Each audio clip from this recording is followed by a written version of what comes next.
안녕하세요. 오늘 소개할 책은 제로 투 원이라는 책입니다. 스탠포드 대학교 스타트업 최고 명강의라고 표지에 쓰여 있고요. 저자는 페이팔 공동 창업자인 피터 틸이에요. 그리고 이 책은 2014년 11월 20일 1판 1세가 발행된 책이고요. 벌써 6년이 다 되어 가네요. 생각보다 오래됐네요. 꽤 오래 전에 누군가가 이 책이 굉장히 좋다고 추천을 했던 것 같아요.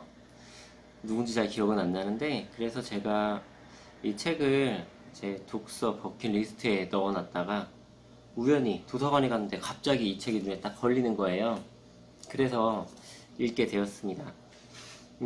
제목 그대로 이 책은 스타트업에 관한 책이에요. 그러니까 내가 뭐 스타트업을 할 것이다, 또는 지금 스타트업을 시작했다 하는 분들이 보면 좋을지도 모르겠는데, 꼭 내가 스타트업을 하고 있지 않다, 뭐 전혀 관심이 없다 그런 곳에, 그렇다면 굳이 이 책을 읽지 않으셔도 될 것 같아요. 관심이 없으면 좀 재미없는 책입니다. 아니, 저는 좀 재미가 없었어요. 제로 투 원이 저는 그냥 한글로만 봤었는데, 이걸 책을 빌려가지고 보니까 이게, 저는 0, 둘, 하나인 줄 알았는데 0에서 하나가 되는 그런 이야기더라고요. 그러니까 제로 투 원, 그러니까 제로에서 하나가 되다. 그러니까 제가 아마 이거 드릴 건데, 그러니까 무에서 유를 창조하다, 뭐 그런 이야기예요.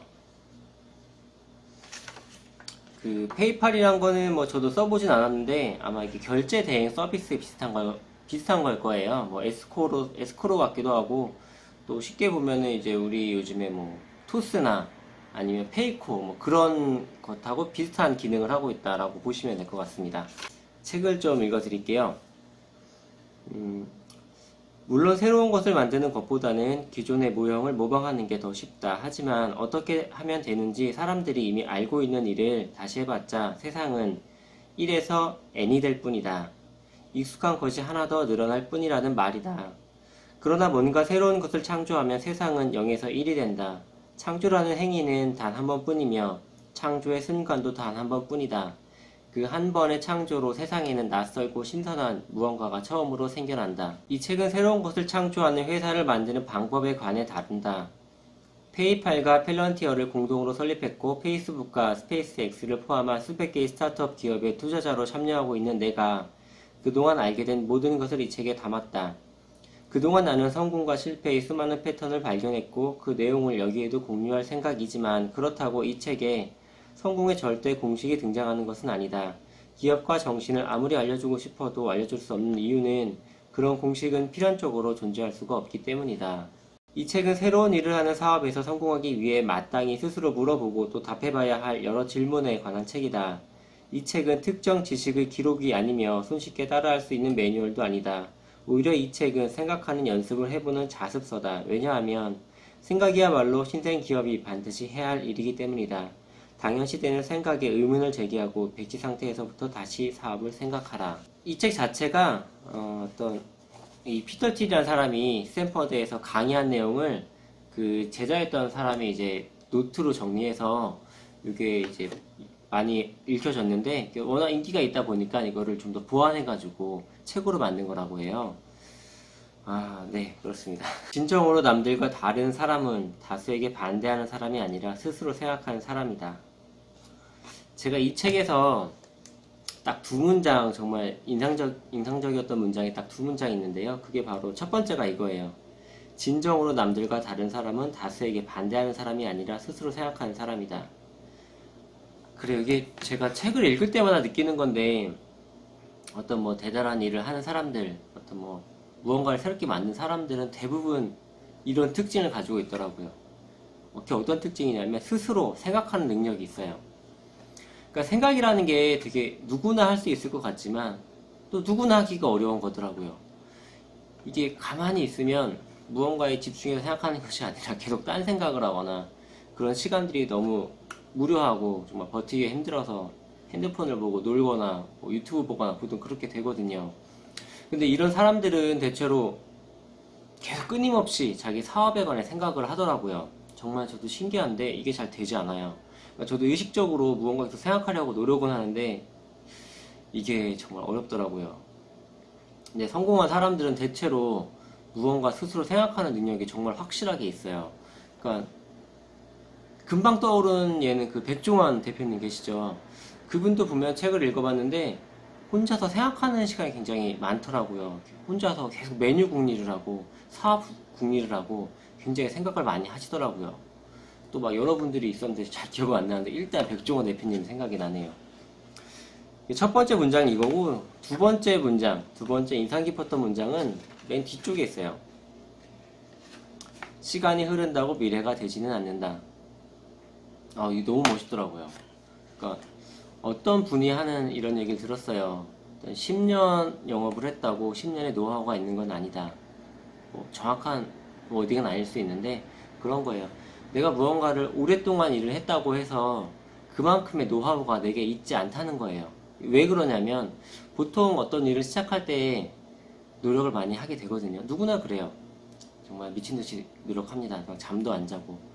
그런 시간들은 분명히 자기에게 어떤 경험을 갖다주고 어떤 실패든 성공이든 성과를 갖다주는데, 이게 시간이 지나면, 이제 시간이 지나고 어떤 익숙해지고 하다 보면 점점 이제 몸이 자동화가 되거든요.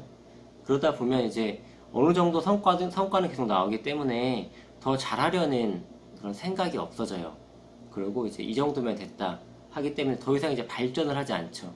이렇게 발전하지 않는 시간, 그냥 똑같이 하는 시간들은 사실상 그 의미가 없는 시간이라는 거예요. 그러니까 전체적인 경험에서 봤을 때. 그렇기 때문에 내가 뭐 몇 년을 했다, 뭐 몇십 년 했다, 이게 중요한 것이 아니라 정말 몇십 년 동안 내가 어떻게 노력을 했는지, 그 정말 어떻게 계획을 세우고 어떻게 노력을 하고 얼마나 집중을 했는가, 이게 정말 중요한 거라고 생각을 하게 되었어요. 근데 마침 이 책에도 비슷한 뉘앙스의 문장이 있어서 너무 반가웠고 기존에 했던 생각을 또 다시 한번 되새겨볼 수 있었습니다. 시간이 흐른다고 미래가 되지는 않는다. 계획하고 노력하라는 말입니다. 꾸준히, 지속적으로. 경쟁 기업이 거짓말을 하는 이유. 독점 기업이 아닌 회사들은 정반대의 거짓말을 한다. 그러니까 독점 기업들은 우리는 독점이 아니다. 이 시장은 훨씬 크기 때문에 우리는 독점 기업이 아니다 라고 이야기를 하는 반면에, 독점 기업이 아닌 기업들은 반대로 우리는 독점 기업이다 라고 이야기를 한다고 해요.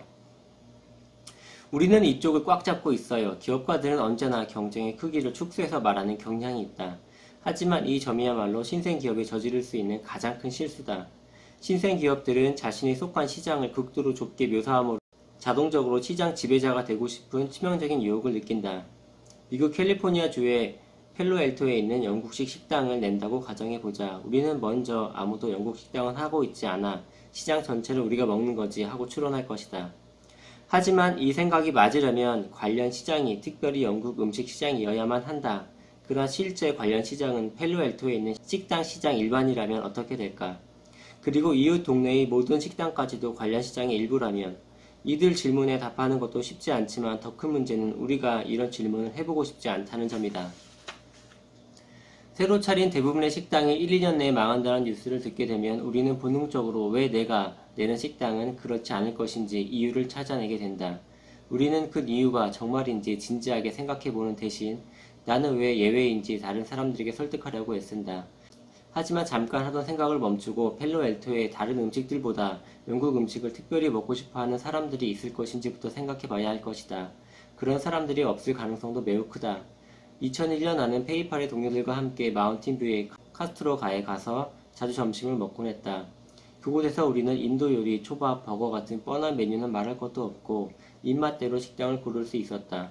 어느 한 종류를 정하고 나면 더 많은 선택지가 있었다. 북인도 요리냐, 남인도 요리냐, 저렴하게 먹을 거냐, 고급 식당에 갈 거냐 등등. 경쟁이 치열했던 그 동네 식당들에 비해 페이팔은 당시 전 세계에서 유일한 이메일 기반의 결제 회사였다.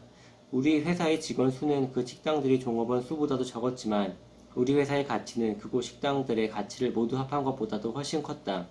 남인도 요리 식당을 새로 차려서 돈을 벌기는 무척 어렵다. 경쟁에 대한 감을 잃거나 사소한 차별의 요소에 집착한다면 살아남기조차 힘들 것이다. 그러니까 경쟁 시장을 제대로 확정하라는 거예요. 보통 사람들은 그렇죠. 남들은 다 망한다고 해도 자신은 망하지 않을 거라고 생각을 해요. 그거 어쩔 수 없어요. 다 그래요. 그런 이야기를 하고 있는 거예요. 그러니까 당신도 그 수많은 망하는 사람 중에 하나가 될 가능성이 매우 크다. 그렇기 때문에 남들이 망한다면 그거에 왜 망하는지를 좀 생각하고 관련 시장을 확실히 범주주의라는 거예요. 너의 관련 시장이 어디냐. 그래서 그 시장에서 정말 네가 독점할 수 있느냐 그거를 판단하라는 거죠. 모든 기업은 남들이 할 수 없는 것을 해내는 만큼 딱 그만큼만 성공할 수 있다. 따라서 독점은 병적 현상이나 예외적 현상이 아니다. 독점은 모든 성공적 기업의 현 상태다. 톨스토이의 안나 카레리나는 다음과 같은 예리한 통찰로 시작한다. 행복한 가정은 모두 비슷비슷하다. 불행한 가정들은 모두 제각각의 이유로 불행하다. 하지만 비즈니스는 이와 정반대다. 행복한 기업들은 다들 서로 다르다. 다들 독특한 문제를 해결해 독점을 구축했기 때문이다. 반면에 실패한 기업들은 한결같다. 경쟁을 벗어나지 못한 것이다. 위대한 기업을 결정하는 것은 미래의 현금 흐름을 창출할 수 있는 능력이다. 투자자들은 향후 10년간 트위터가 독점 이윤을 확보할 수 있을 것으로 보고 있는 반면 신문사들의 독점 시대는 이미 지났다. 간단히 말해서 오늘의 기업 가치는 그 회사가 미래에 벌어들일 모든 돈의 총합이다.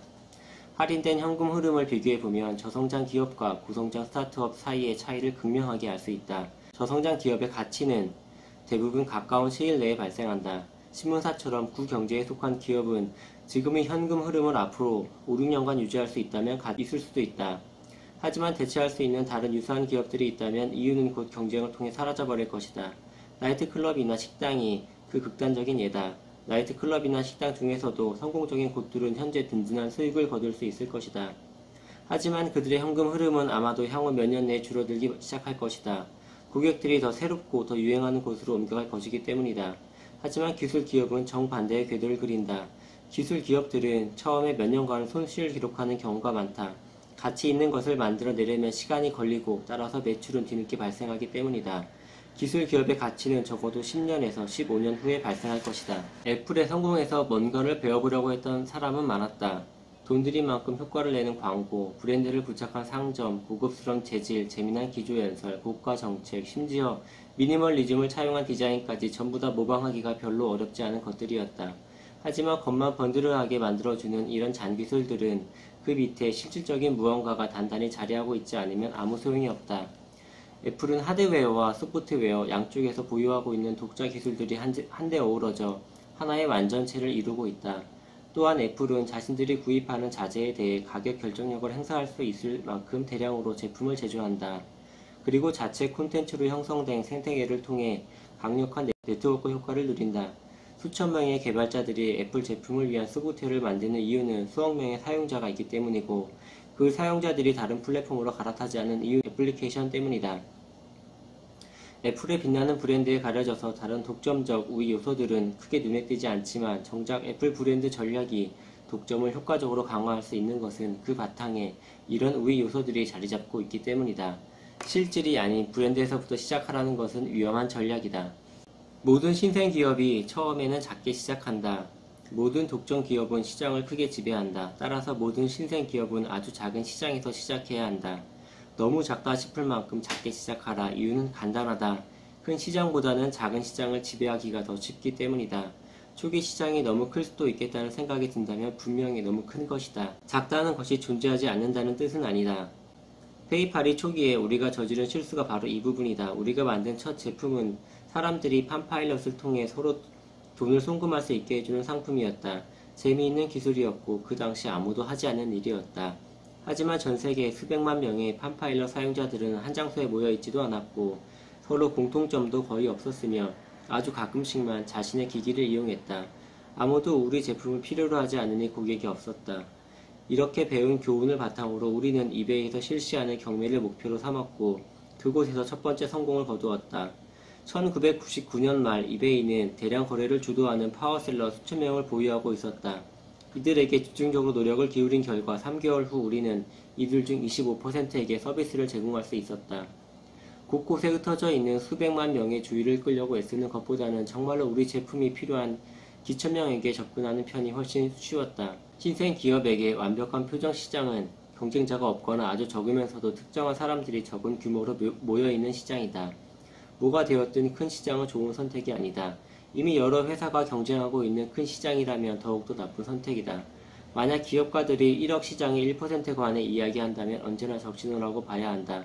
시장이 크다면 어느 분야에서 시작해야 할지 알 수 없거나 경쟁에 노출되어 있으므로 그 1%를 달성하는 것조차 매우 어려울 것이다. 그리고 실제로 발판을 마련한다고 해도 회사 문을 닫지 않은 것으로 만족해야 할 것이다. 치열한 경쟁은 곧 이윤이 0이 된다는 뜻이니까 말이다. 아마존 앞에는 두 가지 선택이 있었다. 책 읽는 사람의 수를 늘리던지 아니면 인접 시장으로 사업을 확장해야 했다. 후자를 선택한 아마존은 가장 비슷한 시장부터 공략하기 시작했다. CD, 비디오, 소프트웨어 같은 것들 말이다. 이후 아마존은 계속해서 하나둘씩 제품 카테고리를 늘려갔고 결국에는 이 세상에 존재하는 대부분의 상품을 취급하는 만물상이 되었다. 아마존이라는 이름 이 자체도 이 회사의 확장 전략을 기가 막히게 압축적으로 표현하고 있다. 아마존 하면 떠오르는 열대우림의 생물 다양성은 세상의 모든 책을 포괄하겠다는 아마존의 첫 번째 목표를 반영했고 지금은 말 그대로 세상의 모든 것을 상징하고 있다. 이베이 역시 그 시작은 작은 틈새 시장을 지배한 것이었다. 1995년 처음 경매 시장을 출범시켰을 때 이베이는 온 세상이 단번에 자신들을 받아들여 주기를 바라지 않았다.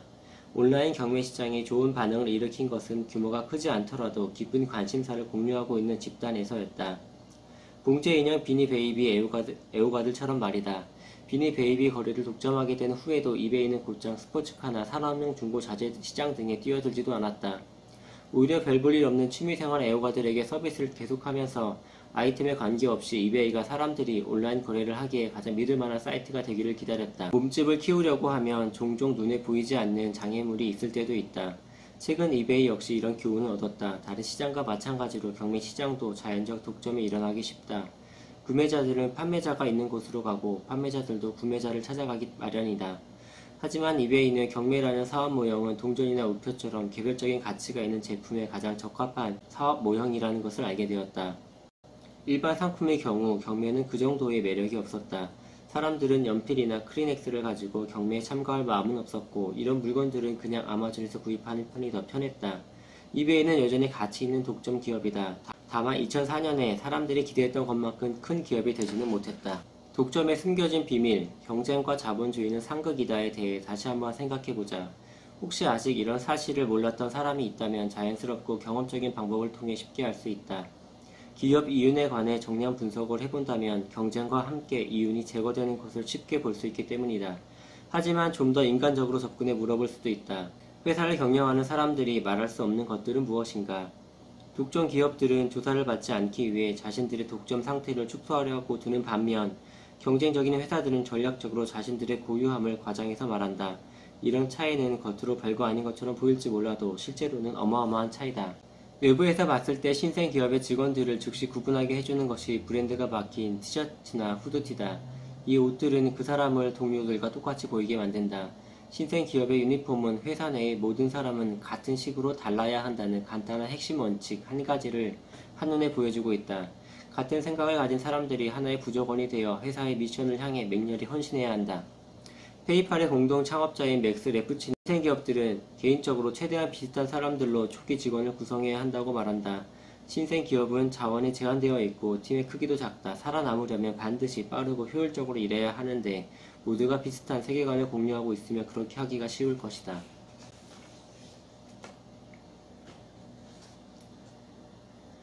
경영자로서 페이팔에서 내가 가장 잘한 일은 회사의 모든 사람이 오로지 한 가지 일에만 책임을 지게 한 것이었다.